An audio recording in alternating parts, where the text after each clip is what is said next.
mau nanya-nanya nih untuk remaja, dalam arti remaja itu kan mempunyai cita-cita. Nah, menurut Mbak Arami ini, remaja ini kan selalu kreatif, punya motivasi, terus mau ke arah mana pekerjaannya setelah lulus. Itu bagaimana Pak? Menurut pribadi Mbak Arami, ini apanya? Utamanya atau pada umumnya remaja itu maunya apa? Mungkin beda dengan zaman dulu kan. Zaman sejarah itu inginnya merdeka. Nah, sekarang tuh mau mengisi kemerdekaan di waktu zaman sekarang itu apa? Tentu dulu sampai sekarang pasti berputar ya Pak ya, eranya pasti berubah.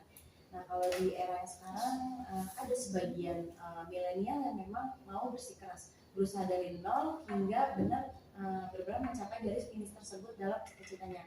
Ada pula yang generasi lebih kepada generasi mungkin maunya instan ya Pak ya, itu juga ada, itu nggak jauh berbeda dari itu. Terus juga kalau Bapak bilang mengenai cita-cita, sebenarnya sih banyak juga kalau anak muda yang sebenarnya ketika dia ngambil jurusan ngerasa salah jurusan Pak.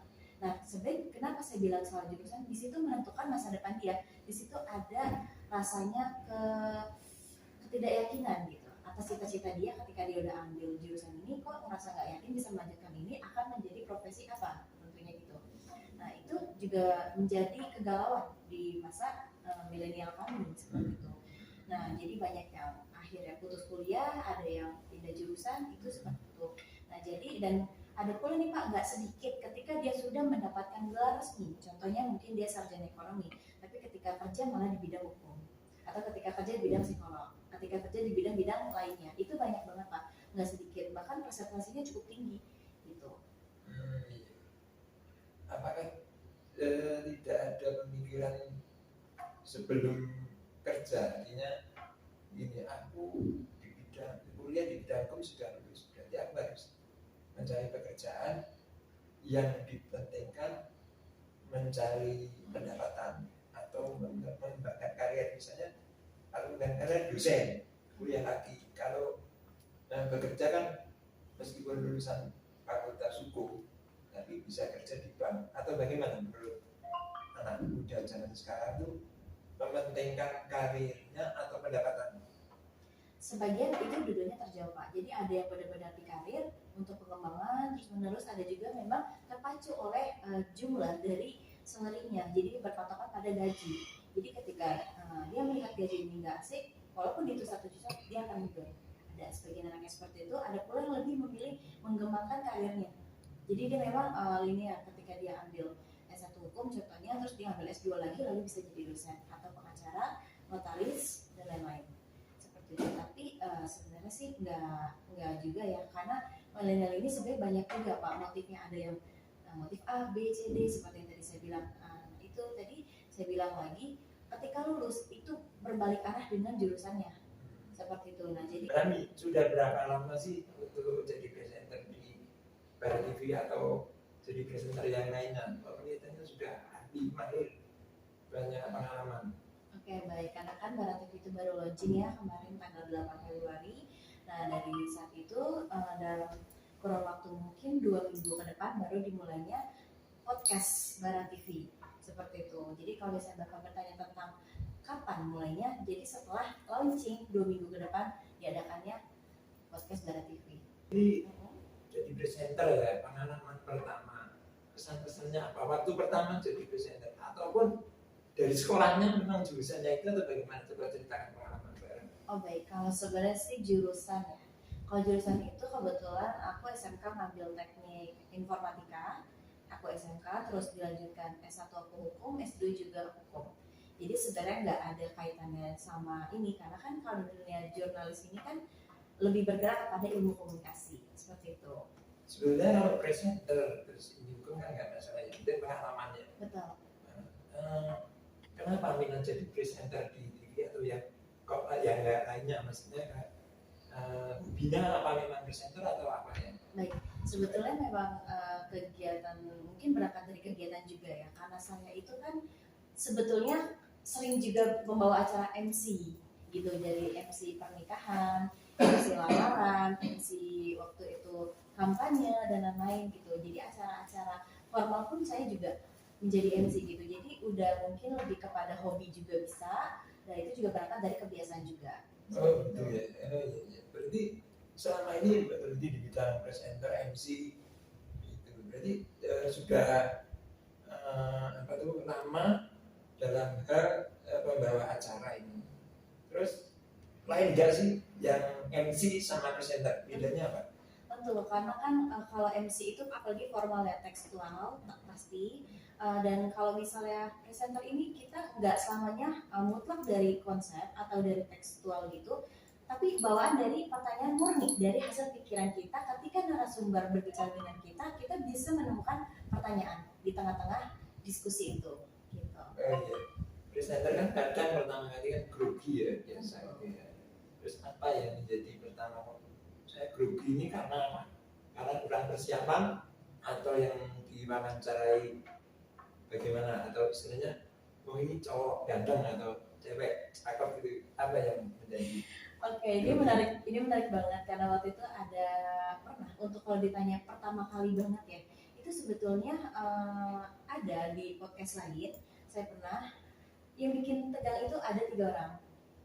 Jadi langsung 3 narasumber gitu dengan bidang-bidang yang berbeda. Itu langsung pertama kali mestinya kan menurut saya kalau untuk pertama oke 1, 2, ini langsung 3 dengan tema yang berbeda gitu. Dan tentunya yang bikin tegang itu sebenarnya juga apa ya, chemistry-nya itu pernah dapat narasumber yang sebelumnya kita pernah kenal.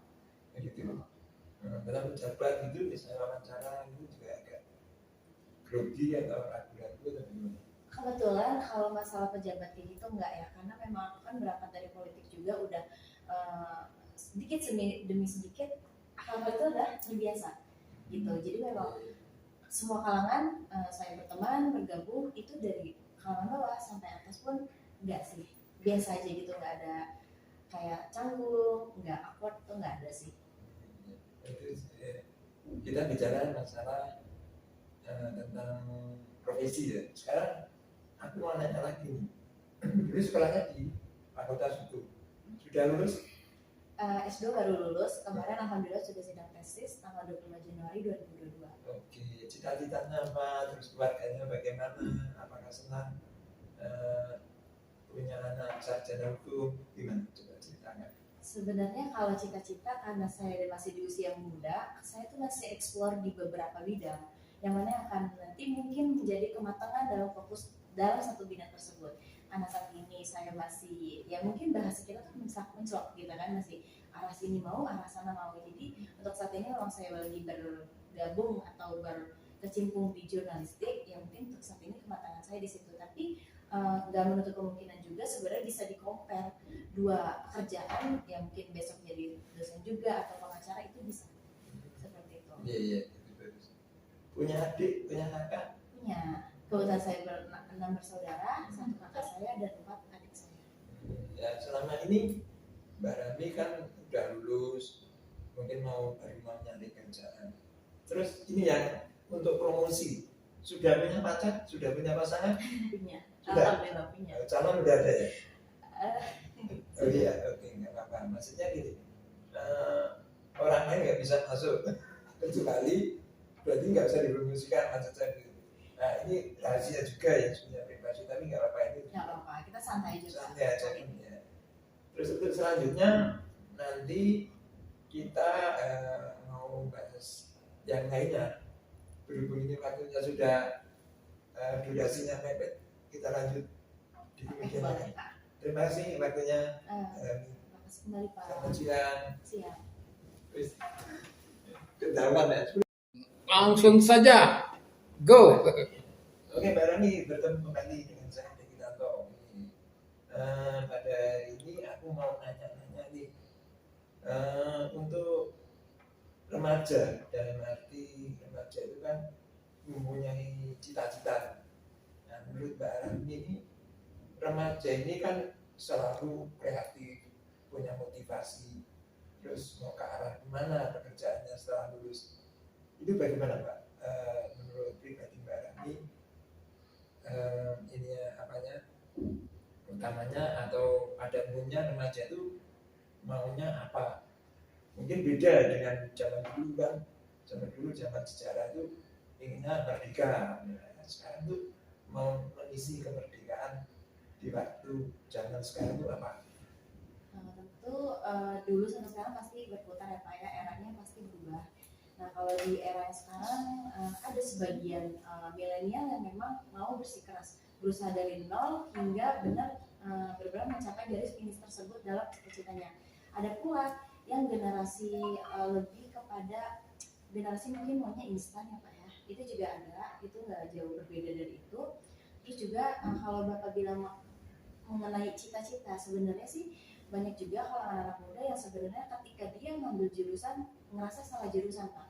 Nah sebenarnya kenapa saya bilang salah jurusan, di situ menentukan masa depan dia, di situ ada rasanya ketidakyakinan gitu atas cita-cita dia. Ketika dia udah ambil jurusan ini kok merasa nggak yakin bisa melanjutkan ini akan menjadi profesi apa tentunya gitu.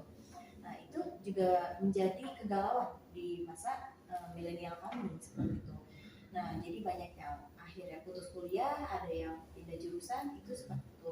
Nah jadi dan ada pula nih Pak, nggak sedikit ketika dia sudah mendapatkan gelar resmi, contohnya mungkin dia sarjana ekonomi, tapi ketika kerja malah di bidang hukum, atau ketika kerja di bidang psikolog, ketika kerja di bidang-bidang lainnya, itu banyak banget Pak, nggak sedikit, bahkan presentasinya cukup tinggi gitu. Iya. Apakah tidak ada pemikiran sebelum kerja, artinya ini aku di bidang kuliah di bidang hukum sudah lulus, berarti aku harus mencari pekerjaan yang dipentingkan mencari pendapatan atau mengembangkan karir. Misalnya aku kan karena dosen kuliah lagi, kalau bekerja kan meskipun lulusan fakultas hukum tapi bisa kerja di bank, atau bagaimana menurut anak muda zaman sekarang tuh mementingkan karirnya atau pendapatan?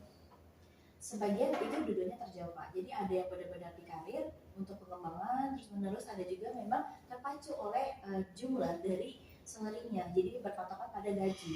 Jadi ketika dia melihat gaji ini nggak asik, walaupun itu 1 juta dia akan mundur. Ada sebagian anak yang seperti itu, ada pula yang lebih memilih mengembangkan karirnya. Jadi dia memang linear, ketika dia ambil S1 hukum contohnya, terus dia ambil S2 lagi lalu bisa jadi dosen atau pengacara, notaris dan lain-lain.